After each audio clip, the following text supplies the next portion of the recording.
नमस्कार सभी को, स्वागत है आप सबका फिर से एक बार मेरे चैनल पे।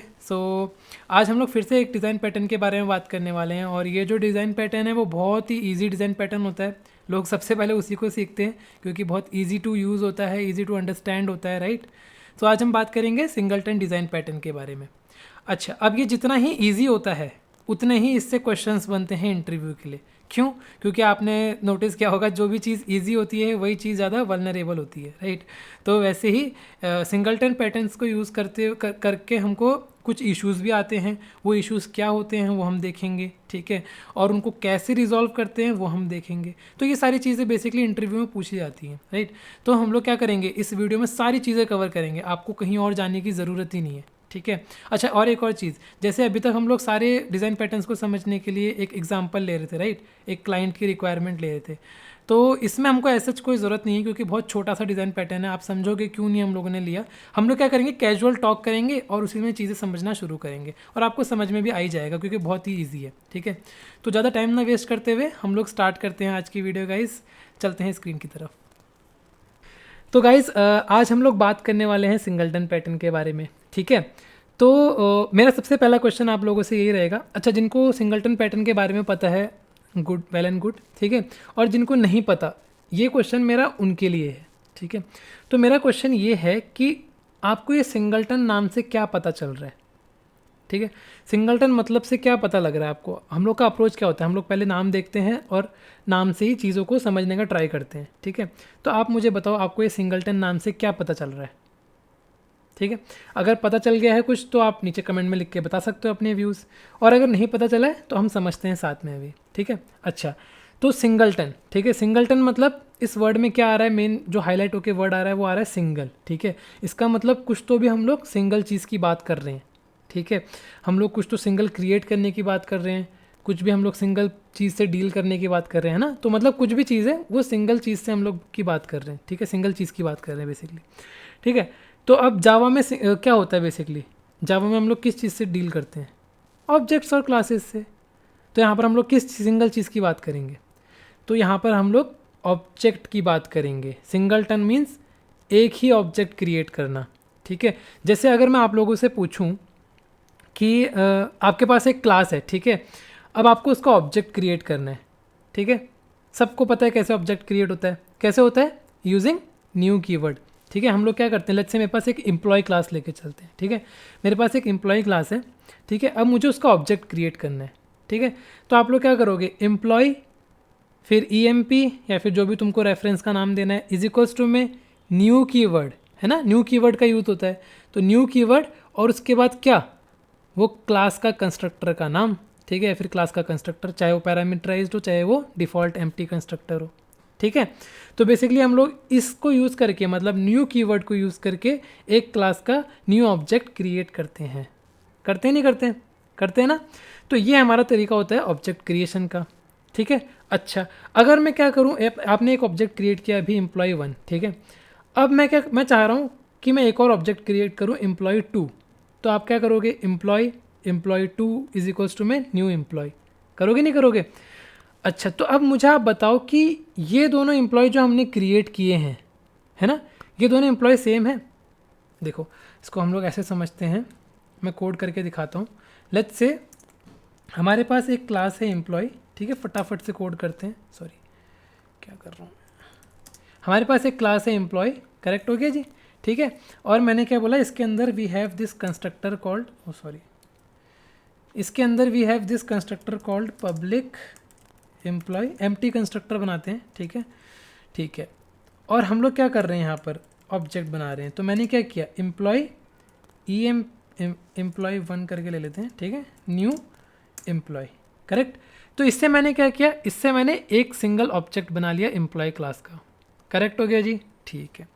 उसके बाद मैंने आपको बोला था कि मुझे एक और एम्प्लॉय चाहिए, ठीक है। तो आपने क्या किया, आप गए फटाफट से कंसोल में, आपने एम्प्लॉय 2 इज इक्वल्स टू में न्यू एम्प्लॉय कॉल कर दिया। आपने बोला ले चंदन, मैंने 2 ऑब्जेक्ट बना दिए, ठीक है। अब मैं आपसे पूछता हूँ, अगर क्या ये दोनों ऑब्जेक्ट इक्वल हैं, क्या ये दोनों ऑब्जेक्ट बराबर हैं। अगर मैं एम्प्लॉय 1 इक्वल्स टू एम्प्लॉय 2 करता हूँ, क्या मेरे को सेम रिजल्ट मिलेगा, क्या बोलती पब्लिक, बताओ, कमेंट में लिख के बताओ, क्या मैं अगर employee1 is equal to employee2 करूँगा मुझे सेम रिजल्ट मिलेगा? नहीं मिलेगा। क्यों नहीं मिलेगा? क्योंकि employee1 हीप मेमोरी में अलग लोकेशन पे स्टोर हुआ है और employee2 हीप मेमोरी में अलग लोकेशन पे स्टोर हुआ है। अब ये अलग अलग लोकेशन पे क्यों स्टोर हुए हैं? भले ही वो एम्प्लॉय क्लास का हमने ऑब्जेक्ट बनाया है, बट ये अलग अलग लोकेशन पे क्यों स्टोर हुए हैं? क्योंकि हम लोगों ने न्यू कीवर्ड का यूज़ किया, हमने एक नया ऑब्जेक्ट बनाया है। जब भी हम लोग नया ऑब्जेक्ट बनाते हैं तो मेमोरी में उसको एक नई लोकेशन अलॉट होती है, राइट? तो अगर मैं इसको प्रिंट कराऊँ system.out.println और मैं लिखूँ employee1 इक्वल्स टू में employee2, अगर मैं ये करूं और यहाँ से मैं रिटर्न करूं, मतलब सॉरी यहाँ से मैं इसको रन करूं, तो क्या ये ट्रू है? नहीं है, क्योंकि दोनों अलग अलग लोकेशन में। अच्छा, अगर मुझे इसकी लोकेशन देखनी है तो कैसे देख सकते हैं? अगर मुझे इसकी लोकेशन देखनी है तो मैं क्या करूँगा, employee1 को प्रिंट कराऊँगा, ठीक है, और मैं employee2 को प्रिंट कराऊँगा। ठीक हो गया, मैंने इन दोनों को प्रिंट कराया। अब मुझे क्या मिल जाएगा, इसकी लोकेशन, मतलब कह सकते हो काइंड ऑफ कि यहाँ से हम लोग देख सकते हैं कि ये दोनों ऑब्जेक्ट्स अलग अलग लोकेशन पे स्टोर हैं, ठीक है। ये वाला ऑब्जेक्ट स्टोर है 197D में, ये वाला 81B5 में, ठीक है। बट हम लोग किसकी बात कर रहे हैं? हम लोग सिंगलटन पैटर्न की बात कर रहे हैं। सिंगलटन में नीड क्या होती है हमारी, कि हम लोग जितने बार भी एम्प्लॉय का या कंस्ट्रक्टर कॉल कर लें या फिर एम्प्लॉय का ऑब्जेक्ट बनाने का ट्राई करें, ठीक है, जितनी बार भी हम इस क्लास का ऑब्जेक्ट बनाने का ट्राई करें, हमको हर बारी सेम ऑब्जेक्ट मिले। हमको ये अचीव करना है। तो ऐसा हम लोग कैसे करेंगे कि हम लोग जितने बार भी एम्प्लॉय का ऑब्जेक्ट बनाने का क्रिएट करें, हमको सेम ऑब्जेक्ट मिले, ठीक है। अच्छा, इन सबसे पहले आप लोगों को क्वेश्चन आ रहा होगा कि इसकी ज़रूरत ही क्यों पड़ी, सिंगलटन की ज़रूरत ही क्यों पड़ी, है ना। हम लोग कर तो रहे हैं अचीव, हम लोग क्या कर रहे हैं, हम लोग एक क्लास का अगर ऑब्जेक्ट बनाने का ट्राई कर रहे हैं, हमको सेम ऑब्जेक्ट मिल भी जाएगा, ठीक है, हम आगे देखेंगे कैसे मिलेगा, मिल भी जाएगा। बट उसकी ज़रूरत क्या पड़ी, हमको ऐसा क्यों चाहिए था, सेम ऑब्जेक्ट क्यों चाहिए हमको? हम लोग तो रिस्ट्रिक्ट कर रहे हैं ना अपनी एप्लीकेशन को। और भी मान लो अगर मुझे अपनी क्लास के सेम ही ऑब्जेक्ट बनाने हैं तो क्या होगा, मैं क्या करूँगा, जितने बार भी इसका ऑब्जेक्ट क्रिएट करूँगा मुझे सेम ही ऑब्जेक्ट मिलेगा, ठीक है। तो मैं कुछ नए ऑब्जेक्ट्स भी क्रिएट नहीं कर सकता, ज़्यादा काम भी नहीं कर सकता। तो ये तो रिस्ट्रिक्शन हो गई ना सिंगलटन डिज़ाइन पैटर्न यूज़ करके। तो इसका यूज़ क्या है? तो सिंगलटन डिज़ाइन पैटर्न का बेसिक जो यूज़ होता है वो होता है हमारा, आप कह सकते हो, रिसोर्स हैंडलिंग में और रिसोर्स मैनेजमेंट में, और भी यूज़ है according to our requirement. But अगर मैं इजी वे में आपको समझाऊं, जैसे लेट्स से हम लोग डेटाबेस खोलते हैं, डेटाबेस यूज़ करते हैं अपने एप्लीकेशन में, ठीक है। तो ऐसा तो है नहीं कि एक ही जगह डेटाबेस यूज़ होता है ना। हमारे पास बहुत सारे सर्विस लेयर्स, मतलब डेटाबेस लेयर में बहुत सारी हमारे पास रेपोजिटरीज होती हैं, राइट। अगर मैं एक फुल फ्लेज्ड एप्लीकेशन का लेके चलूँ एग्जांपल, तो हमारे पास क्या होती हैं, बहुत सारी रिपोजिटरी वाली पैकेजेस होते हैं, ठीक है। रिपोजिटरी लेयर में बहुत सारी क्लासेस होती हैं जो कि डेटाबेस से डील करती है, ठीक है। तो हमारे पास सबसे एक प्रॉब्लम वाली बात क्या आती है कि हम लोग क्या करते हैं, डेटाबेस को अगर हम लोगों ने सिंगलटन पैटर्न यूज़ नहीं किया, नॉर्मल ऑब्जेक्ट्स क्रिएट कर रहे हैं हम लोग, ठीक है। तो हम लोग क्या करेंगे, जितने बार भी डेटाबेस से डील करना होता है हम लोग क्या करते हैं, हम लोग को हर बार कनेक्शन ओपन करना पड़ता है, हम हर बार नया ऑब्जेक्ट क्रिएट करते हैं, राइट। हम लोग ड्राइवर मैनेजर का ऑब्जेक्ट क्रिएट करते हैं, कनेक्शन का ऑब्जेक्ट क्रिएट करते हैं। अगर मैं बात करूँ सिंपल JDBC की, I am not talking about JPA वगैरह, ठीक है, नॉट टॉकिंग अबाउट हाइबरनेट और JPA, I am just talking about the standard JDBC। हम लोग क्या करते हैं, ऑब्जेक्ट्स क्रिएट करते हैं, ड्राइवर मैनेजर का, कनेक्शन का, है ना, रिजल्ट सेट का, है ना, और किस किस का, प्रीपेयर्ड स्टेटमेंट का, है ना। तो ये सारे हम लोग ऑब्जेक्ट्स क्रिएट करते हैं जब भी हमको डेटाबेस से कनेक्शन बनाना होता है। तो लेट्स से अगर मेरी एप्लीकेशन में 10 रिपोजिटरी लेयर में 10 क्लासेज हैं जो कि रिपोजिटरी से डील कर रही है, मतलब डेटाबेस से डील कर रही है, ठीक है। तो क्या मैं वो 10 बार ऑब्जेक्ट क्रिएट करूँगा फिर उसको क्लोज करूँगा, है ना, कितना हेडेक है। मेमोरी मैनेजमेंट अच्छा नहीं हो पाएगा क्योंकि उतने सारे ऑब्जेक्ट्स खुले रहेंगे, ठीक है। मान लो अगर मैं 10-10 क्लासेस को एक बार एक्सेस करवा रहा हूँ DB को, ठीक है, तो 10-10 क्लासेस के ऑब्जेक्ट्स मेमोरी में घिरे हुए हैं जो कि डेटाबेस को हैंडल कर रहे हैं, ठीक है, विच इज़ नॉट करेक्ट, ठीक है। तो हम लोग क्या कर सकते हैं, हम लोग सिंगलटन पैटर्न का यूज़ करके सिर्फ एक ही ऑब्जेक्ट बना सकते हैं, ठीक है, और उसी ऑब्जेक्ट को हम लोग हर जगह यूज़ कर सकते हैं, है ना। जब हमको डेटाबेस को ओपन करना होगा हम ओपन करवा लेंगे उस ऑब्जेक्ट को यूज़ करके और सारी क्लासेस में उसको शेयर कर लेंगे, है नहीं। तो इन सब चीज़ों में हम लोग क्या यूज़ करते हैं, सिंगलटन पैटर्न यूज़ करते हैं, ठीक है। तो ये तो हो गया था हमारा डेटाबेस, ठीक है। और कहाँ सिंगलटन यूज़ हो सकता है, सिंगलटन यूज़ हो सकता है लॉगिंग मैकेनिज्म में। क्यों, लेट्स से मेरी एप्लीकेशन है, ठीक है। अब एप्लीकेशन के लॉग्स तो हमको चाहिए होते हैं ना, तो हम लोग क्या कर सकते हैं, एक लॉगर फैक्ट्री का ऑब्जेक्ट बना सकते हैं और वही ऑब्जेक्ट से हम लोग क्या कर सकते हैं, अलग अलग क्लासेस में हम लोग क्या कर सकते हैं, लॉगिंग करवा सकते हैं, है ना। तो जब हमको लॉगिंग करानी है तब हम लोग यूज़ कर सकते हैं अपना सिंगलटन वाला ऑब्जेक्ट। ठीक है, एक एग्जांपल ये हो गया। एक एग्जांपल आप क्या ले सकते हो, कैशिंग मैकेनिज़्म का। क्यों? क्योंकि कैशिंग में क्या होता है, कैशिंग में अगर हम लोग अलग अलग कह सकते हो आप, अगर हम लोग अलग अलग एंड पॉइंट्स की बात करें, ठीक है, एक ही एप्लीकेशन में अगर अलग अलग एंड पॉइंट्स में हम लोग को कैशिंग करवानी है, ठीक है, हम लोग क्या कर सकते हैं, एक ही ऑब्जेक्ट को यूज़ कर सकते हैं, ताकि अगर एक जगह से कोई उस ऑब्जेक्ट को अपडेट कर रहा है तो वो दूसरी जगह रिफ्लेक्ट हो जाए, है ना। तो हम लोग क्या कर सकते हैं, कैशिंग में भी इसको यूज़ कर सकते हैं। तो ये तो हो गए कुछ इंपॉर्टेंट जगह या फिर important use cases of singleton, ठीक है। और भी बहुत सारे होते हैं, आप लोग गूगल कर सकते हो, नेट पे आपको बथेरे मिल जाएंगे, बट ये कॉमन समझने के लिए, समझने वाले ईजिली अंडरस्टेबल हैं, तो मैंने आपको एक्सप्लेन करे। ठीक है, हम अब क्या करते हैं, बैक टू अपने क्वेश्चन पे आते हैं। ठीक है, अब हमारा क्वेश्चन क्या था, हमारा क्वेश्चन था भैया हमको इस क्लास को सिंगलटन क्लास बनाना है। ठीक है, अब वो कैसे बनाएंगे, ठीक है, आओ देखते हैं कैसे बनाएंगे। अच्छा, अगर मैं अब आपको कहूँ कि क्या हो अगर मैं इस कंस्ट्रक्टर को, अभी फ़िलहाल हमारे पास इस एम्प्लॉय क्लास में कौन सा कंस्ट्रक्टर है, एक एम्प्टी कंस्ट्रक्टर है, ठीक है। तो अगर क्या हो मैं आपको कहूँ कि इस कंस्ट्रक्टर को पब्लिक की जगह प्राइवेट कर दो, क्या होगा इससे, इससे ये होगा कि इससे हम लोग अब कोई भी ऑब्जेक्ट क्रिएट नहीं कर सकते हैं यूजिंग न्यू कीवर्ड। ठीक है, इस कंस्ट्रक्टर को यूज़ करके हम लोग अब कोई भी ऑब्जेक्ट इस क्लास का यूज़ नहीं कर सकते हैं। अब ऐसा मैंने क्यों किया, अब आप लोग सोच रहे हो कि भाई ये तो पागल हो गया है कि इसने पब्लिक कंस्ट्रक्टर बनाने की जगह प्राइवेट कंस्ट्रक्टर बना लिया, इसको ऑब्जेक्ट कैसे बनाएगा अब इस क्लास के, है ना। तो ऐसा मैंने क्यों किया, बेसिकली मेरा मकसद ये करने के पीछे ये था कि मेरे को अपनी एम्प्लॉय क्लास को आइसोलेट करना है। आइसोलेट करना है मतलब ताकि कोई भी और क्लास या फिर कोई भी बाहर से उसका नया ऑब्जेक्ट क्रिएट ना कर सके। ठीक है, बेसिकली हम लोग को क्या चाहिए, हम लोग को चाहिए कि हम बस एक ही ऑब्जेक्ट क्रिएट करें और वो हम लोग दूसरों को दें। ठीक है, हम ये नहीं चाह रहे कि हम लोग बाहर से, मतलब कोई बाहर से आके हमारा ऑब्जेक्ट क्रिएट कर सके। ठीक है, तो हम लोगों ने प्राइवेट लगा कर क्या करा, हमने वो जो बाहर से बनाने वाला ऑब्जेक्ट बनाने वाला जो एक्सेस था सबको, वो हम लोगों ने यहाँ पे कैंसिल आउट कर दिया। मतलब अब कोई भी बाहर से कोई भी क्लास इसका नया ऑब्जेक्ट क्रिएट नहीं कर सकती है।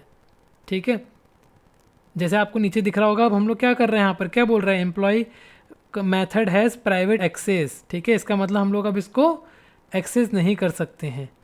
ठीक है, तो अब आपके पास क्वेश्चन आ रहा होगा, भाई तूने ये तो कर दिया, चल ये भी मुझे समझ में आ गया, ठीक है, बट अब इसका ऑब्जेक्ट कैसे बनाएगा, क्योंकि तूने क्लास बना रखी है, राइट। अब तू उसको प्राइवेट कर रहा है, मतलब बाकी क्लासेस उसको यूज़ नहीं कर पा रही, तो तूने वो क्लास बनाई ही क्यों, जब तू चाहता है कि वो कोई और उसको एक्सेस ही ना करे। ठीक है, और अगर तू बना रहा है तो उसका कंस्ट्रक्टर फिर कैसे बनाएगा, क्योंकि तूने तो प्राइवेट कर दिया है ना। तो अब यहाँ पर अपना बेसिक जावा वाला दिमाग लगाओ। बेसिक जावा वाला दिमाग क्या बोलता है कि भैया तेरा ऑब्जेक्ट इस कंस्ट्रक्टर से बन रहा था, राइट, और तूने वो प्राइवेट कर दिया, विच मीन्स कि वो बाहर से एक्सेसिबल नहीं है, बट वो within this class accessible है, मतलब ये constructor within this class we can use anywhere.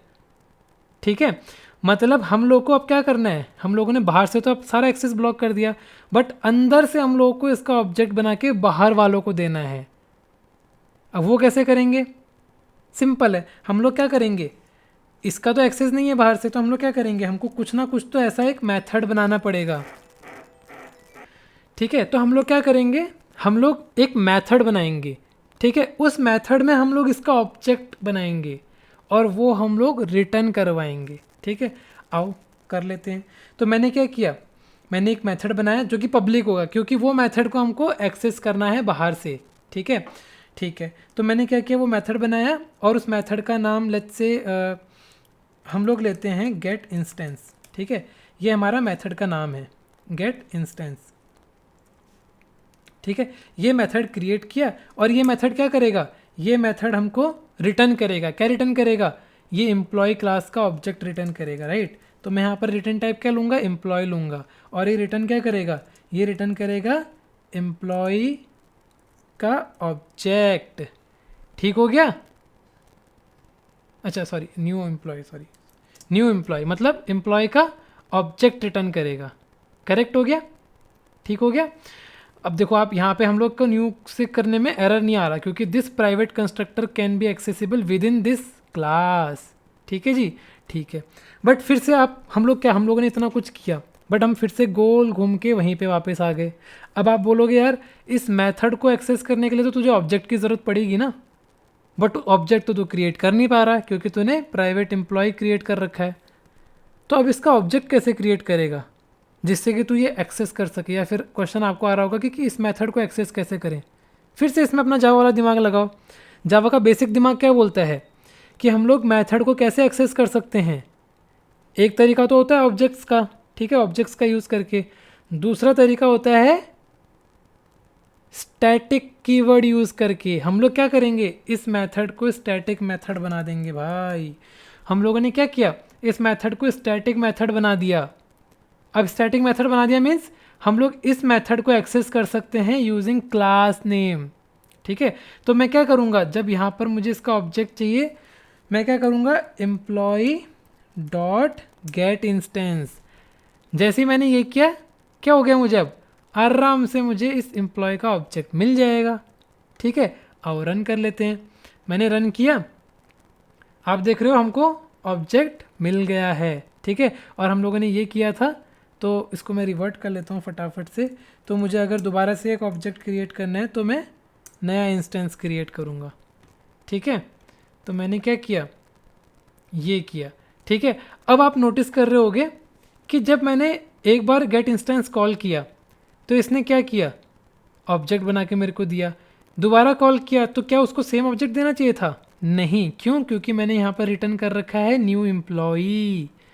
ठीक है, तो जब मैं ये कर रहा हूँ दैट मीन्स कि जितने बार में मैं गेट इंस्टेंस मेथड कॉल करूँगा उतने बार मुझे नया नया एम्प्लॉई मिल के आएगा, बन के आएगा। ठीक है, तो मेरा क्या हो रहा है, जितने बार में मैं गेट इंस्टेंस कॉल करूँगा उतने बार नया नया एम्प्लॉय बन के आ रहा है, इसलिए आपको यहाँ पर अलग अलग मेमोरी लोकेशन दिख रही है। ठीक हो गया, करेक्ट हो गया। तो अगर अब हम लोग को चाहिए कि हम लोग को सेम ही ऑब्जेक्ट मिले हमेशा, ठीक है, मतलब अभी तो क्या हो रहा है, बार बार न्यू न्यू हो रहा है। ठीक है, अब मेरे को चाहिए था कि हमको सेम ही ऑब्जेक्ट मिले बार बार। तो मैं क्या कर सकता हूँ, बताओ मुझे क्या कर सकता हूँ मैं इसमें?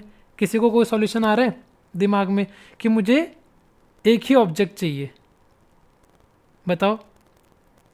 नहीं पता चल रहा? जिसको पता लग गया कमेंट में लिख के बताओ, जिसको नहीं पता चला है हम लोग अभी देखते हैं। आओ देखते हैं कैसे। हमको चाहिए था कि सेम एम्प्लॉय का ऑब्जेक्ट मिले, तो क्यों ना हम ऐसा कुछ करें। लेट्स से अगर मैं यहाँ पर ले लूँ एम्प्लॉय को, ठीक है, यहाँ पर एम्प्लॉय का ऑब्जेक्ट क्रिएट कर लूँ। मैंने किया एम्प्लॉय इज इक्वल्स टू में न्यू एम्प्लॉय। मैंने अगर यहाँ पर इसका ऑब्जेक्ट क्रिएट कर लिया और मैं अब यहाँ पर एम्प्लॉय रिटर्न करूँ, तो मैं यहाँ क्या लिख रहा हूँ, employ. But oh my God, ये क्या हो गया, ये क्या बोल रहा है, हम लोग डायरेक्टली एक्सेस नहीं कर सकते हैं एम्प्लॉय को। क्यों नहीं कर सकते हैं डायरेक्टली एक्सेस? कोई बता सकता है? जिसको पता लग गया वो कमेंट में लिख के बताए। क्या ये प्राइवेट उसका रीज़न है कि हम लोग उसको एक्सेस नहीं कर सकते हैं? नहीं, क्योंकि प्राइवेट तो विद इन द क्लास हम लोग एक्सेस कर सकते हैं हर चीज़ को। ठीक है, तो क्या रीज़न है? रीज़न ये है कि यहाँ पर ये मेथड स्टैटिक है। स्टैटिक मेथड में क्या होता है, we can only use static variables. तो हम लोग क्या करेंगे, इधर हम लोग को ये स्टैटिक हटाना पड़ेगा। ठीक है, एम्प्लॉय फिर रिटर्न हो जाएगा। बट अगेन वही प्रॉब्लम कि गेट इंस्टेंस मेथड को बाहर से कैसे कॉल करेंगे, राइट? तो स्टैटिक तो यहाँ से नहीं हटेगा। तो अदर सॉल्यूशन क्या है कि भैया इस वेरिएबल को ही स्टैटिक बना दो। तो मैंने इस वेरिएबल को ही स्टैटिक बना दिया और यहाँ पे रिटर्न कर दिया। ठीक है, और अब मैं अगर इसको रन करूँ, 2 बार गेट इंस्टेंस कॉल करूँ, तो we got the same location, same object. ठीक है, तो हम लोगों ने यहाँ पर क्या अचीव कर लिया, यहाँ पर हम लोगों ने सिंगलटन डिज़ाइन पैटर्न अचीव कर लिया। कैसे अचीव कर लिया? ऐसे अचीव कर लिया जो हम लोगों ने अभी सॉल्यूशन देखा। अच्छा, इस सॉल्यूशन को क्या बोलते हैं बेसिकली? इसको हम लोग जो हम लोगों ने ये ऊपर किया, इसको क्या बोल रहे थे? इसमें और यहाँ डिफरेंस क्या आ रहा था जब हम लोग नीचे न्यू एम्प्लॉय रिटर्न कर रहे थे? पहला डिफरेंस तो ये था कि जब भी हम लोग गेट इंस्टेंस मेथड कॉल कर रहे थे तो हम लोग न्यू कीवर्ड का यूज़ करके एम्प्लॉय का कंस्ट्रक्टर कॉल कर रहे थे, राइट। तो उससे क्या हो रहा था, हर बारी नए नए लोकेशन पे नया ऑब्जेक्ट बन जा रहा था, ठीक है। और उसको हम लोग क्या बोलते हैं, जब भी हम मेथड कॉल करें और तब हमको ऑब्जेक्ट मिले, उसको हम लोग बोलते हैं लेज़ी इनिशियलाइजेशन, ठीक है। लेज़ी इनिशियलाइजेशन मीन्स जब हमको नीड है तब हम लोग मेथड कॉल कर रहे हैं और तभी वो ऑब्जेक्ट क्रिएट कर रहा है, ठीक है। तो यहाँ पर वो टेक्निक काम नहीं आई, तो हम लोगों ने क्या यूज़ किया, कौन सी टेक्निक यूज़ करी, ईगर इनिशियलाइजेशन की टेक्निक यूज़ करी। ईगर इनिशियलाइजेशन क्या होता है कि हम लोग जब इनिशियलाइज कर रहे हैं वेरिएबल को, सॉरी, जब हम लोग डिक्लेयर कर रहे हैं वेरिएबल को, उसी टाइम हम लोग इनिशियलाइज कर दें वेरिएबल को। इससे क्या फ़ायदा होता है, इससे जब हम लोग रन करते हैं एप्लीकेशन को तो क्या होती है, हमारी क्लास लोड होती है, राइट। सबसे पहले तो जब वो क्लास लोड होती है तो जितने भी हमारे ये होते हैं प्राइवेट जितने भी हमारे क्लास मेंबर्स होते हैं, राइट, वो उस टाइम पे इनिशियलाइज होते हैं जब क्लास लोड होती है, तो ये उसी टाइम पे इनिशियलाइज हो जाएगा। फिर आप जितने बार भी इसको कॉल करो we can simply return this one, ठीक है। तो इसको हम बोलते हैं ईगर इनिशियलाइजेशन। तो हमारे पास एक तरीका तो क्या है, हमारे पास एक तरीका है ऐसे लिखने का, ठीक है। ऐसे हम लोगों ने क्या अचीव कर लिया, सिंगलटन पैटर्न अचीव कर लिया। कैसे, देखो दोनों के दोनों हमारे पास क्या आ गए, सेम ऑब्जेक्ट आ गए, आगे नहीं आ गए, ठीक है। अब आपके अंदर एक क्वेश्चन आ रहा होगा कि हमने ये तो अचीव कर लिया ईगर इनिशियलाइजेशन से, सो क्या हम लोग सेम चीज़ अचीव कर सकते हैं लेज़ी इनिशियलाइजेशन से भी, बताओ क्या इसका कोई वर्क अराउंड है। बिल्कुल है भाई, कैसे कर सकते हैं, आओ देखते हैं। तो वो लेज़ी इनिशियलाइजेशन टेक्निक गलत नहीं थी, हम लोगों ने करा गलत था ऑब्वियसली बात है, बट हम लोग अचीव कर सकते हैं singleton pattern single object using lazy initialization as well. कैसे, आओ देखते हैं। मैंने क्या किया, जस्ट यहाँ पर उसका रेफरेंस बना दिया, ठीक है। मैंने ऑब्जेक्ट अभी इनिशियलाइज नहीं करा है और मैं इस गेट इंस्टेंस के अंदर क्या कर रहा हूँ, अब मुझे दो चीज़ें ध्यान में रखनी है, मुझे यहाँ पे भी ऑब्जेक्ट क्रिएट करना है और मुझे ये भी ध्यान में रखना है कि भैया ऑब्जेक्ट सिर्फ एक ही बार क्रिएट हो जब भी गेट इंस्टेंस कॉल हो, है ना। तो मेरे पास दो चीज़ें ध्यान में रखनी है। तो मैं क्या करूँगा, यहाँ पे सबसे पहले एक इफ़ चेक लगा दूंगा, क्या भाई वो एम्प्लॉई, ठीक है, जो ये वाला एम्प्लॉई है, क्या वो नल है। अगर वो नल है दैट मीन्स कि उससे पहले उसका ऑब्जेक्ट किसी ने बनाया नहीं है ना। तो मैं यहाँ पे चेक कर लूँगा क्या वो एम्प्लॉय नल है। अगर वो नल होगा देन ओनली मैं क्या करूँगा, एम्प्लॉय के अंदर न्यू एम्प्लॉय डालूँगा, ठीक है। और अगर वो नल नहीं होगा दैट मीन्स कि वो ऑलरेडी बना हुआ ऑब्जेक्ट है, ठीक है, क्योंकि वो नल नहीं है, वो ऑलरेडी किसी ने बना लिया है, ठीक है। तो हम लोग क्या करेंगे, सिंपली जो बना हुआ ऑब्जेक्ट है उसी को रिटर्न कर देंगे, है नहीं। और अगर मैं इसको अब रन करूं तो क्या हो रहा है, देखो जी, सेम ऑब्जेक्ट मेरे को मिल रहा है, मिल रहा है नहीं मिल रहा है। और हम लोगों ने क्या अचीव कर लिया, लेज़ी इनिशियलाइजेशन भी अचीव कर लिया, करेक्ट हो गया। तो यहाँ पर हमारा सिंगलटन डिज़ाइन पैटर्न हमने समझ लिया है दोनों तरीके से, ईगर इनिशियलाइजेशन से भी, लेज़ी इनिशियलाइजेशन से भी, ठीक है। तो ये तो हो गया हमारा सिंगलटन डिज़ाइन पैटर्न कि बेसिक हम लोग सिंगलटन डिज़ाइन पैटर्न कैसे बनाते हैं। हमारा ये रूल्स हैं बेसिकली, हाँ, जो हम लोगों ने अभी डिस्कस किए। क्या रूल्स हैं कि हमारा कंस्ट्रक्टर ऑलवेज भी प्राइवेट, बाहर से एक्सेसिबल नहीं होना चाहिए, ठीक है। अगर ये सिचुएशन है, प्लस हमारे पास एक ऐसा मेथड होना चाहिए जो पब्लिक होना चाहिए, बाहर से एक्सेसिबल होना चाहिए, स्टैटिक होना चाहिए, और वो मेथड हमको इसका ऑब्जेक्ट बना के देना चाहिए, ठीक है। ये हो गया दूसरा रूल। अगर कहीं भी किसी भी क्लास में ये दो रूल फॉलो हो रहे हैं दैट मीन्स कि वो क्लास सिंगलटन क्लास है, ठीक है। तो ये तो था हमारा सिंगलटन डिज़ाइन पैटर्न, ठीक है। तो ये तो हमारा बेसिक, ठीक है। अच्छा, मैंने आपको एक और चीज़ बोली थी स्टार्टिंग में जब हम लोग डिस्कस कर रहे थे,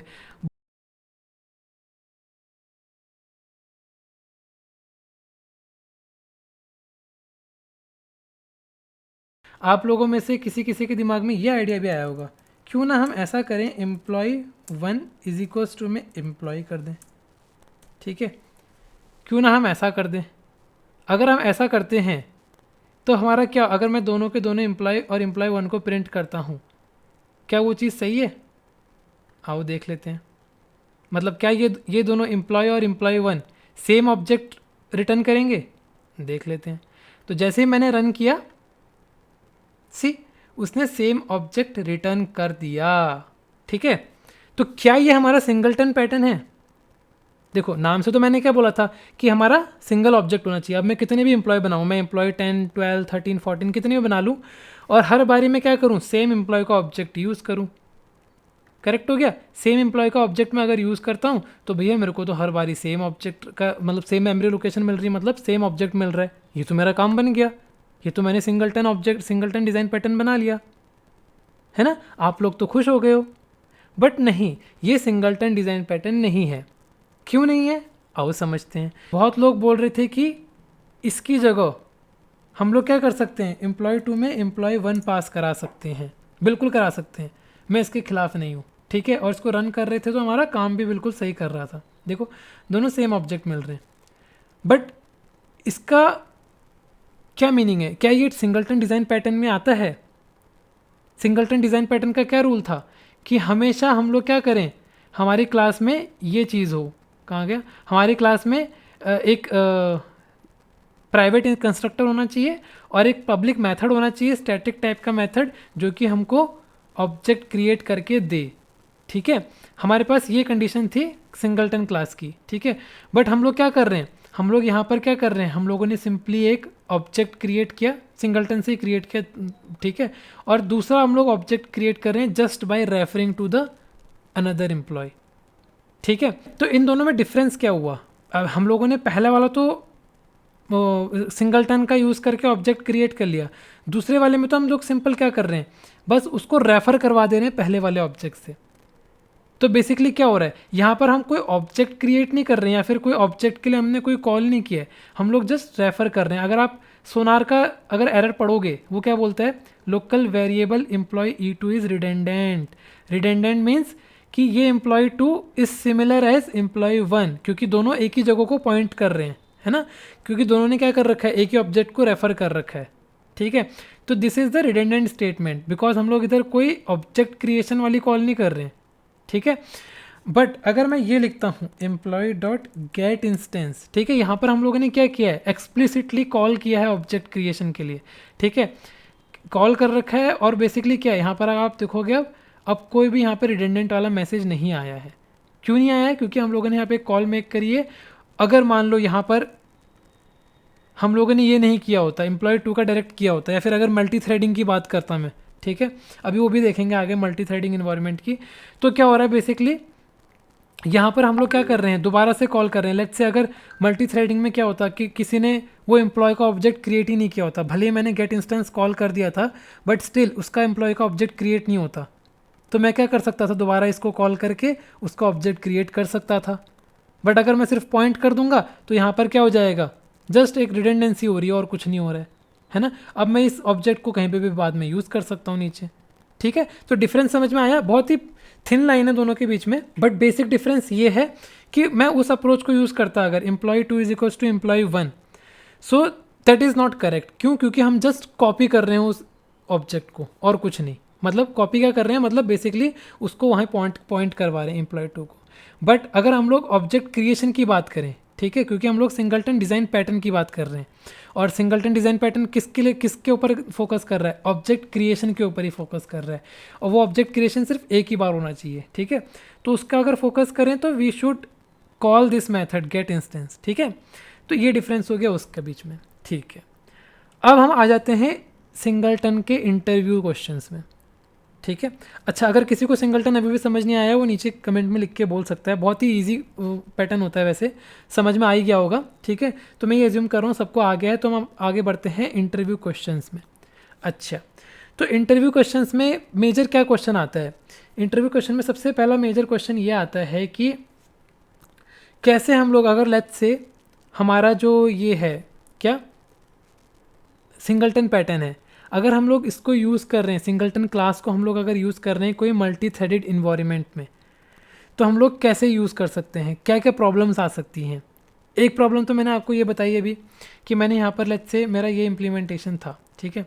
एक प्रॉब्लम क्या हो सकती है, एक प्रॉब्लम ये हो सकती है मल्टी थ्रेडेड इन्वायरमेंट में कि लेट्स से मेरे 2 थ्रेड्स हैं, ठीक है, और दोनों थ्रेड इसका ऑब्जेक्ट मतलब इस मेथड को एक्सेस करना चाह रहे हैं, ठीक है, मेरे दोनों थ्रेड इस मेथड को एक्सेस करना चाह रहे हैं, ठीक है।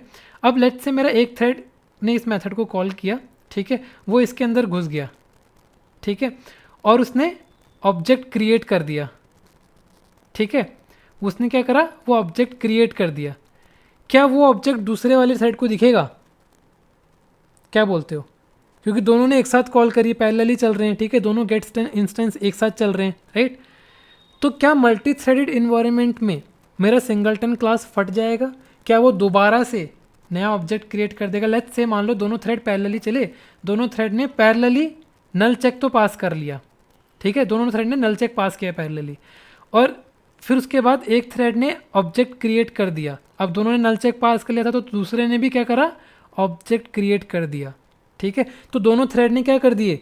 नए नए ऑब्जेक्ट क्रिएट कर दिए। तो यहाँ हमारा क्या हुआ? सिंगलटन फट गया, ठीक है। तो अब मल्टी थ्रेडेड इन्वायरमेंट में हम लोग कैसे डील करेंगे सिंगलटन क्लास के साथ? मतलब कैसे हम लोग सिंगलटन क्लास को बचाए रखेंगे, सेफ रखेंगे मल्टी थ्रेडेड इन्वायरमेंट में? So for that we have multiple methods. हमारे पास बहुत सारे मेथड्स होते हैं, ठीक है। एक मेथड की बात हमने करी, अर्ली इनिशियलाइजेशन, जो मैंने आपको बताया, जो हम लोग यहाँ पर इज इक्वल्स टू में न्यू एम्प्लॉय कर रहे थे, राइट? तो हम लोग देख लेते हैं। देखो यहाँ पर हम लोगों ने क्या किया, बेसिकली वही चीज़ जो मैंने आपको बताई। यहाँ पर हम लोगों ने न्यू एम्प्लॉय किया, ठीक है, और नीचे जस्ट हम लोग गेट इंस्टेंस जब भी कॉल करेंगे तो एम्प्लॉय रिटर्न कर देंगे। तो ये जो न्यू एम्प्लॉय है ये सिर्फ मेमोरी में एक बार क्रिएट होगा जब भी क्लास लोड हो रही होगी, है ना। इसलिए इसको अर्ली इनिशियलाइजेशन बोलते हैं, ठीक है, क्योंकि ऑलरेडी लोड हो चुकी होती है क्लास लोडिंग के टाइम पे, ठीक है। अब जितने भी थ्रेड इस मेथड को एक्सेस करना चाहे, जितने बार भी वो इसको एक्सेस करेंगे, सारे थ्रेड्स को एम्प्लॉय को ऑब्जेक्ट मिलेगा जो कि ऑलरेडी क्रिएटेड है ना। तो एक मेथड तो हो गया था अर्ली इनिशियलाइजेशन। दूसरा मेथड हो गया है हमारे पास सिंक्रोनाइजेशन। मल्टी थ्रेडिंग में हम लोग कैसे थ्रेड सेफ बनाते हैं अपने प्रोजेक्ट को, अपने एप्लीकेशन को, यूजिंग सिंक्रोनाइज्ड कीवर्ड, राइट। हम लोग क्या कर सकते हैं? हम लोग अपना मेथड सिंक्रोनाइज्ड कीवर्ड के साथ यूज़ कर सकते हैं। जैसे ही मैंने अपना मेथड सिंक्रोनाइज्ड कीवर्ड के साथ यूज़ कर लिया, मैं अब क्या होगा, दो थ्रेड इसको एक्सेस करना चाहेंगे तो वन बाय वन इसको एक्सेस करेंगे, ठीक है। मतलब अगर थ्रेड 2 और थ्रेड 1 पैरेलली आ रहे हैं, ठीक है, दोनों ने पैरेलली कॉल किया, तो क्या होगा, एक थ्रेड वेट करेगा, दूसरा थ्रेड इसको प्रोसेस करेगा और चेक करेगा, ऑब्जेक्ट क्रिएट करेगा। क्रिएट करने के बाद दूसरा थ्रेड इसके अंदर घुसेगा, ठीक है। क्यों? क्योंकि जब भी हम लोग किसी भी मेथड को सिंक्रोनाइज्ड बनाते हैं, राइट, ठीक है, तो हमारा लॉक कहाँ लग जाता है? क्लास लेवल पे लॉक लग जाता है, राइट। तो हम लोग बेसिकली क्या करेंगे, जैसे ही वो दो थ्रेड एक्सेस करना चाहेंगे तो वन बाय वन इसको एक्सेस करेंगे, ठीक हो गया। तो वन बाय वन एक्सेस करेंगे तो हमारा ये सॉल्यूशन हो जाएगा एक कि कैसे हम लोग बचा सकते हैं अपने सिंगलटन क्लास को दो दो बार ऑब्जेक्ट क्रिएट करने से, ठीक है। तो एक तो हो गया था अर्ली इनिशियलाइजेशन, एक हो गया था सिंक्रोनाइजेशन, ठीक है। अब तीसरा मेथड है बाय अप्लाइंग डबल चेक, ठीक है। डबल चेक मतलब अगर आप यहाँ देखोगे गेट इंस्टेंस मेथड में, so you can see we have applied two null check, ठीक है, और हम लोगों ने एक सिंक्रोनाइज्ड ब्लॉक भी ले रखा है। अब इसका मीनिंग क्या है, ठीक है। और ऊपर अगर आप देखोगे तो यहाँ पे हम लोगों ने वॉलेटाइल भी ले रखा है। वॉलेटाइल कीवर्ड क्या होता है, पता है किसी को? जिसको पता है वो कमेंट में लिख के बताए, अगर जिसको नहीं पता मैं बताता हूँ। वॉलेटाइल कीवर्ड क्या होता है, जैसे भी मतलब जब भी हम लोग किसी भी वेरिएबल को वॉलेटाइल कीवर्ड के साथ लिखते हैं या फिर बनाते हैं या फिर इनिशियलाइज करते हैं, ठीक है, that means multi threaded environment में मल्टीपल थ्रेड में से अगर कोई एक थ्रेड उस वेरिएबल को अपडेट कर रहा है, ठीक है, उस वॉलेटाइल वेरिएबल को अपडेट कर रहा है, तो वो जो अपडेटेड वैल्यू होगी that will be visible to another threads, ठीक है। इसलिए हम लोगों ने क्या करा, इस एम्प्लॉय को वॉलेटाइल बनाया। लेट्स से अगर कोई थ्रेड इसका ऑब्जेक्ट क्रिएट कर लेता है so that will be visible to another threads, तो बार बार ऑब्जेक्ट क्रिएट नहीं करेगा, ठीक है। एक चेंज तो हमने ये कर दिया, ठीक है। दूसरा चेंज हमने क्या किया, तो आप देखोगे तो गेट इंस्टेंस के अंदर हम लोगों ने दो इफ चेक लगाए हैं और यहाँ पर हमने कुछ तो सिंक्रोनाइज्ड ब्लॉक का यूजेज किया है, ठीक है। ये हमने क्यों किया है, आओ देख लेते हैं। देखो, जब तक हमारा नॉर्मल वाली कंडीशन थी, नॉर्मल कंडीशन में क्या हो रहा था, नॉर्मल कंडीशन में इफ एक ही इफ लगा हुआ था और इसके अंदर हम लोग ऑब्जेक्ट रिटर्न कर रहे थे, राइट। तो दो थ्रेड अगर इस मेथड को कॉल कर रहे थे, ठीक है, दोनों थ्रेड ने पैरेलली कॉल किया, दोनों थ्रेड ने पैरेलली इस इफ को चेक किया लेट से, तो ये कंडीशन तो ट्रू हो गई दोनों थ्रेड के लिए। तो दोनों थ्रेड क्या करेंगे, इस एम्प्लॉय क्लास का ऑब्जेक्ट क्रिएट कर देंगे, जो कि थ्रेड सेफ नहीं है, ठीक है। मतलब हमको ये चीज़ नहीं चाहिए था, सिंगलटन इससे वॉयलेट हो रहा है, राइट। तो हम लोगों ने क्या किया, हम लोगों ने दो इफ चेक लगाए। क्यों लगाए, आओ देखते हैं। लेट्स से दो थ्रेड ने इस मेथड को कॉल किया पैरेलली, ठीक है, और लेट्स से मान लो दोनों ने इस इफ को भी चेक कर लिया, ठीक है, दोनों ने क्या किया, इस इफ को भी चेक कर लिया, ठीक है, उन्होंने इस इफ को चेक किया और दोनों के दोनों ने इसको पास कर लिया, इसके अंदर आ गए दोनों थ्रेड अब, ठीक है। अब लेट्स से मैंने यहाँ पर सिंक्रोनाइज लगा रखा है, ठीक है। अब सिंक्रोनाइज में क्या होगा, एक थ्रेड जाएगा इसके अंदर, ठीक है। लेट्स से थ्रेड 1 चला गया इसके अंदर, उसने क्या किया, ये कंडीशन देखी, ट्रू निकली क्योंकि अभी तो पहले ही ऑब्जेक्ट क्रिएट नहीं हुआ है, ठीक है। और उसके बाद उसने ऑब्जेक्ट क्रिएट कर दिया। जैसे ही उसने ऑब्जेक्ट क्रिएट किया, क्या हुआ, हमारा वॉलेटाइल कीवर्ड का यूज़ किया हुआ था, तो जो वेट कर रहा था यहाँ पर, जो हमारा ये थ्रेड वेट कर रहा था, है ना, तो उसको अभी विजिबल हो गई है इस एम्प्लॉय की वैल्यू, मतलब उसको पता चल गया है कि ये ऑब्जेक्ट ऑलरेडी इनिशियलाइज हो गया है। तो जैसे ही फिर इसका पहले थ्रेड का ख़त्म होने के बाद जैसे ही वो बाहर निकलेगा, तो क्या होगा, दूसरा थ्रेड इसके अंदर जाएगा, ठीक है। और इसके अंदर फिर वो चेक करेगा क्या एम्प्लॉय अब नल है, नहीं है, क्योंकि ऑलरेडी वो थ्रेड 1 ने इनिशियलाइज कर दिया है। तो क्या होगा, इसके अंदर घुसेगा ही नहीं, और हमारी क्या हो गई, थ्रेड सेफ्टी अचीव हो गई। समझे नहीं समझे? तो using this double check what we can do, we can make sure that our singleton pattern will not break, ठीक है।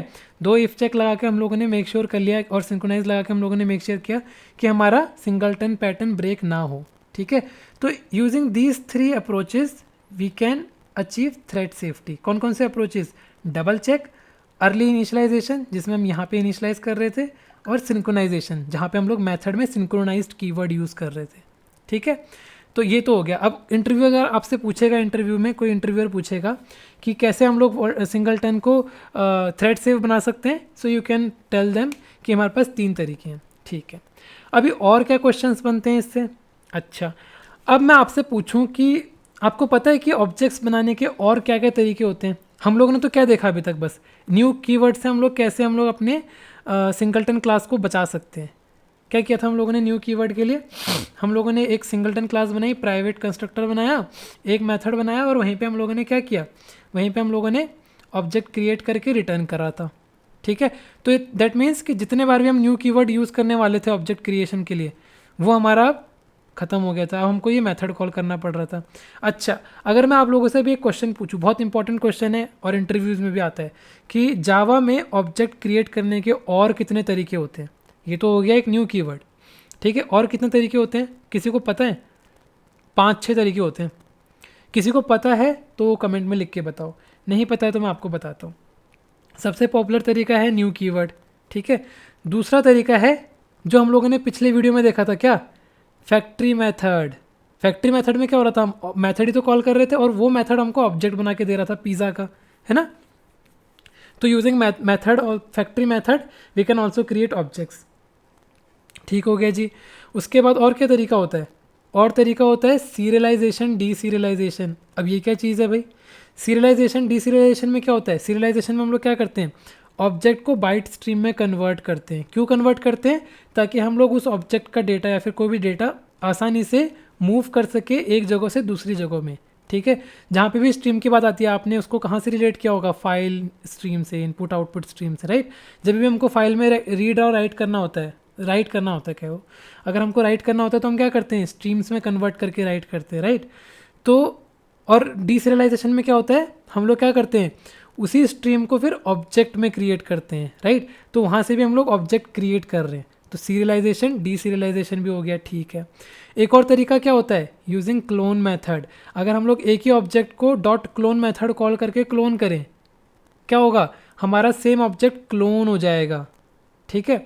तो क्या है, ये कुछ तरीके हैं, और भी तरीके होते हैं। जैसे हम लोग क्या यूज़ कर सकते हैं, हम लोग यूज़ कर सकते हैं क्या, एक मेथड होता है get instance method of constructor class, ठीक है। वो भी हम लोग यूज़ कर सकते हैं, get instance method of constructor class to create object. और भी तरीके होते हैं, आप लोग गूगल कर सकते हो, ठीक है। बट आज मैंने इन्हीं तरीकों की बात क्यों करी, क्योंकि हम लोग इन्हीं को ही देखने वाले हैं अभी, ठीक है।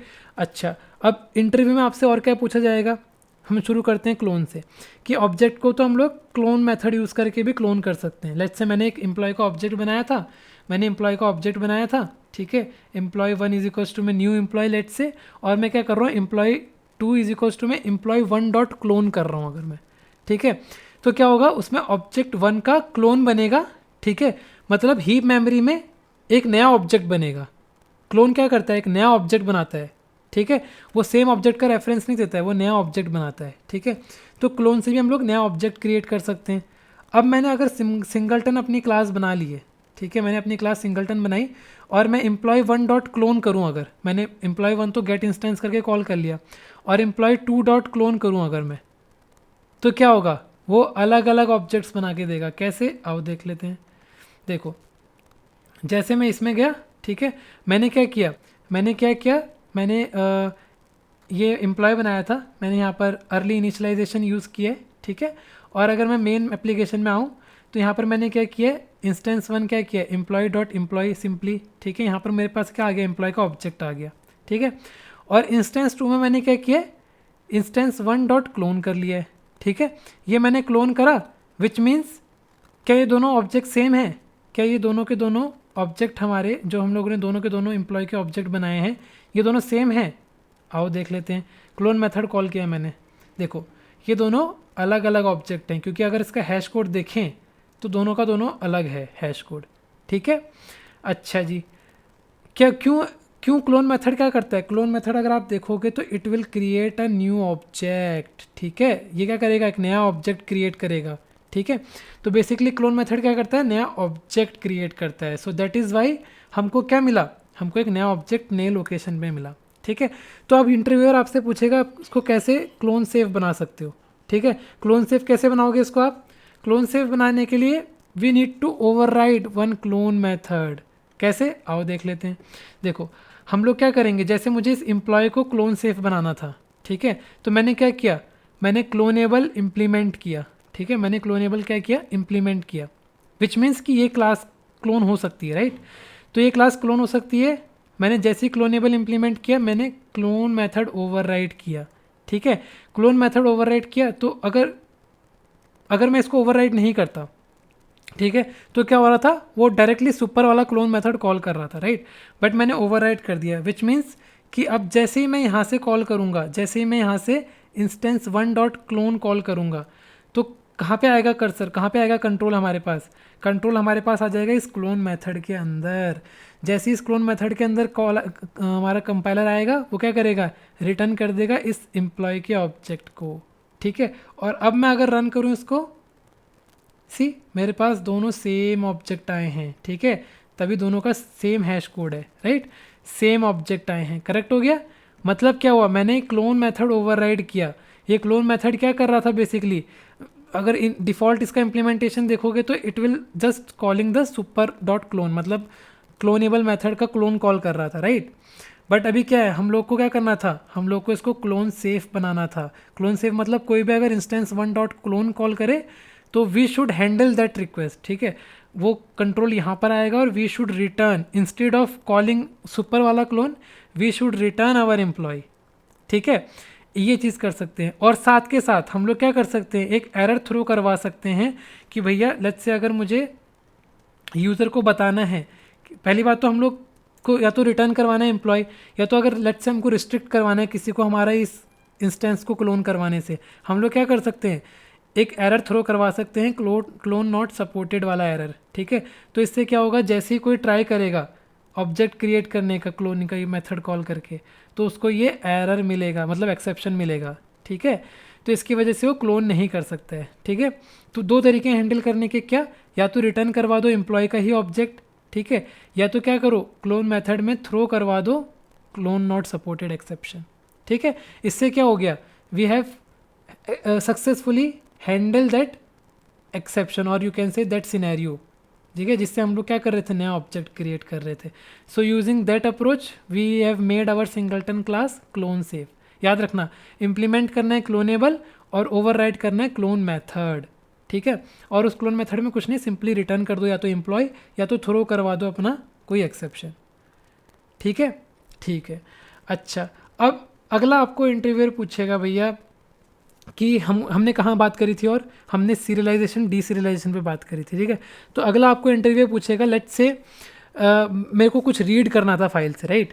तो यहाँ पर क्या आता है, यहाँ पर डीसीरियलाइजेशन आता है, मतलब फाइल से किसके फॉर्म में रीड होगा, स्ट्रीम के फॉर्म में रीड होगा और कन्वर्ट होकर ऑब्जेक्ट में आएगा, राइट। लेट्स से फाइल छोड़ो, और ईजी समझाऊँ मैं अगर आपको, हम लोग APIs में काम करते हैं, राइट। तो हम डेटा ट्रांसफ़र करने के लिए क्या करते हैं, उसको स्ट्रीम में कन्वर्ट करते हैं पहले, ताकि क्या हो, डेटा लॉस ना हो या फिर डेटा माल फंक्शन ना हो, ठीक है। उसको स्ट्रीम में कन्वर्ट करते हैं और जैसे ही दूसरी एपीआई को भेजते हैं, मतलब जहाँ दूसरी एपीआई उसको रिसीव करेगी वो क्या करेगी, उस स्ट्रीम को डीकम्प्रेस करेगी और यू कैन से डीसीरियलाइज करेगी ऑब्जेक्ट में, ठीक है। तो जब वो डीसीरियलाइज करेगी हमको क्या मिलेगा, ऑब्जेक्ट मिलेगा, राइट। तो तब कैसे हम लोग उसको सिंगलटन को सेफ बना सकते हैं, डीसीरियलाइजेशन सेफ, या फिर कह सकते हो सीरियलाइजेशन और डीसीरियलाइजेशन सेफ कैसे बनाए, ठीक है। तो उसको बनाने के लिए we should overwrite this read resolve method. अब क्या हुआ भाई, अब मैं देखो अगर मुझे इस एम्प्लॉय सिंगलटन को, इस सिंगलटन क्लास को सीरियलाइज सेफ बनाना है, ठीक है। तो सीरियलाइज सेफ बनाने के लिए मैं क्या करूँगा, इम्प्लीमेंट करूँगा सबसे पहले सीरियलाइजेबल, जैसे हम लोगों ने क्लोन में किया था, राइट। तो मैंने सीरियलाइजेबल को इम्प्लीमेंट किया, then we need to overwrite this read resolve method. तो जब भी हम ये ओवरराइट करेंगे, यहाँ पे हम लोग रिटर्न करवा देंगे एम्प्लॉय का ऑब्जेक्ट, ठीक है। अब ये रीड रिजॉल्व मेथड को हमने ओवरराइट क्यों कराया, क्यों, जैसे ही क्या होगा, ये कॉल कब होगा, क्लोन मेथड तो तब कॉल हो रहा था जब हम लोग क्लोन कॉल कर रहे थे। रीड रिजॉल्व कब कॉल होगा, जब डीसीरियलाइजेशन का प्रोसेस स्टार्ट होगा, ठीक है। जब हम लोग रीड करेंगे फाइल से कुछ, या फिर जब हम लोग एपीआई में जो डेटा हमको आया था उसको कन्वर्ट करेंगे ऑब्जेक्ट में, जब हम लोग डीसीरियलाइजेशन वाला काम करेंगे तब ये read resolve method automatically called होगा, ठीक है। ये कॉल होगा और it will return employ object, ठीक है। इससे क्या हो गया, जब भी हम लोग डीसीरियलाइज करेंगे हमको सेम ऑब्जेक्ट मिलेगा, करेक्ट हो गया जी, ठीक है। तो और अगर आप देखोगे यहाँ पे मैंने सीरियल @ सीरियल एनोटेशन यूज़ किया है, तो ये कुछ भी नहीं है, ये जस्ट @ ओवरराइड एनोटेशन की तरह होता है। बस इसमें डिफरेंस क्या होता है, ये जो @ सीरियल एनोटेशन है ये बेसिकली हेल्प करता है कि ये जो मेथड ओवरराइड किया है हम लोगों ने, ये सीरियलाइजेशन के टाइम पे यूज़ होने वाला मेथड है, ठीक है। मतलब ये हम लोग एक्सप्लिसिटली कॉल नहीं करेंगे, that will call by serialization itself, ठीक है। तो इसलिए सीरियल मेथड सीरियल @ एनोटेशन हमने यूज़ किया है, चाहे तो आप @ ओवरराइड भी यूज़ कर सकते हो, ठीक है। तो using this approach we can make our singleton class serializable safe, ठीक है। तो हम लोगों ने क्या बात करी, हम लोगों ने बात करी कैसे सिंगलटन बनाते हैं, ठीक है, कैसे हम सिंगलटन क्लास बनाएंगे, ठीक है, कैसे हम उसको थ्रेड सेफ रखेंगे, ठीक है। 3 चीज़ें थी थ्रेड सेफ में, पहला था ईगर इनिशियलाइजेशन, ठीक है, दूसरा था सिंक्रोनाइज कीवर्ड, तीसरा था डबल इफ चेक, ठीक है। तो ये 3 तरीके थे थ्रेड सेफ बनाने के। उसके बाद हमने देखा कि हम लोग अपनी सिंगलटन क्लास को क्लोन सेफ कैसे बना सकते हैं। क्लोन सेफ मतलब कोई अगर क्लोन करना चाहे तो उसको कैसे बचा सकते हैं या फिर कैसे हैंडल कर सकते हैं। तो उसमें क्या करते हैं हम लोग, इम्प्लीमेंट करते हैं क्लोनेबल को और नीचे ओवरराइड कराते हैं क्या, क्लोन मेथड को, ठीक है जी। तीसरा हमने देखा कैसे हम लोग अपने सिंगलटन क्लास को सीरियलाइजेबल सेफ बना सकते हैं। कैसे बना सकते हैं, इम्प्लीमेंट करेंगे सीरियलाइजेबल और कौन से मेथड को ओवरराइड कराएंगे, रीड रिजॉल्व मेथड को ओवरराइड कराएंगे, ठीक हो क्या। तो ये था ओवरऑल पूरा हमारा सिंगलटन क्लास और जितने भी इंटरव्यू क्वेश्चंस इसमें से बन सकते हैं, मेजरली यही इंटरव्यूज़ क्वेश्चंस बनते हैं। तो अगर आप ये अच्छे से समझ गए हो तो वेल एंड गुड, आप लोग इंटरव्यू क्लियर कर सकते हो सिंगलटन पैटर्न से पूछे गए जितने भी क्वेश्चन हैं उनका, ठीक है। और अगर जिनको नहीं समझ में आया वो वीडियो को फिर से देख सकते हैं, कुछ भी नहीं है, बहुत इजी चीज़ें हैं, ठीक है, आसानी से आपको समझ में आ जाएंगी। सिंगलटन बहुत ही इजी पैटर्न होता है, मैंने टाइम लेके सब कुछ समझा रखा है। ये वीडियो भी आई गेस ऑलमोस्ट अराउंड 1 घंटे की बनी होगी, क्योंकि इसमें मैंने सब कुछ डिटेल में आपको समझाने का ट्राई किया है। अगर कोई इशू लगता है गाइस प्लीज़ कमेंट में पूछना, कोई अगर प्रॉब्लम है या फिर कोई नया सजेशन है, कोई नया आइडिया है, कोई और तरीके से आप लोग अचीव कर सकते हो, या फिर कोई और क्वेश्चंस पूछे जाते हैं सिंगलटन पैटर्न के बारे में, अगर आपको पता है तो आप कमेंट में लिख के दूसरों की भी हेल्प कर सकते हो। So thank you guys, thank you for watching this whole video, मेरे को इतना सुनने के लिए, and thank you guys, keep watching, keep sharing and keep smiling. Thank you, bye bye.